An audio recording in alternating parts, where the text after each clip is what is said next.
അതെ, ഒരു പഴുത്ത മാമ്പഴം കിട്ടിയെന്ന് വിചാരിക്കുക. എന്തു ചെയ്യും? നല്ല പോലെ കഴുകി ചെത്തി അങ്ങ് കഴിക്കും അല്ലേ? അപ്പം എന്നും ഒരു കൊട്ട മാമ്പഴം കിട്ടിയാലോ? അങ്ങനെ കിട്ടിയാൽ അത് കളഞ്ഞു പോവാതെ എങ്ങനെ വസൂലാക്കാമെന്ന് നോക്കണം. അതുകൊണ്ട് തന്നെ ഇനി അങ്ങോട്ടുള്ള വിഭവങ്ങളിൽ മാമ്പഴത്തിൻ്റെ ഒരു അതിപ്രസരം അങ്ങ് കാണാം. അങ്ങനെ നമ്മുടെ ആദ്യത്തെ വേട്ടമൃഗം പുട്ടാണ് കേട്ടോ. ഇനി അവൻ വെറും പുട്ടല്ല, നല്ല മാമ്പഴപ്പുട്ട്.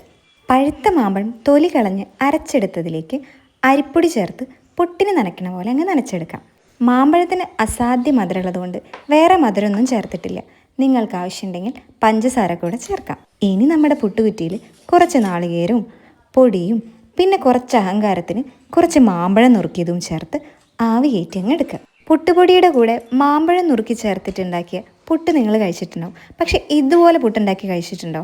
ഇല്ല എന്നാണെങ്കിൽ ഇതുപോലെ ഒന്ന് ഉണ്ടാക്കി നോക്കൂ, ഇഷ്ടാവും തീർച്ചയാണ്. കൂട്ടിന് കഴിക്കാൻ കറിയോ പപ്പടമോ ഒന്നും വേണ്ട. ഇനി അത്ര നിർബന്ധമാച്ചാൽ കുറച്ച് പാലൊഴിച്ചങ്ങ് കഴിച്ചു നോക്കൂ.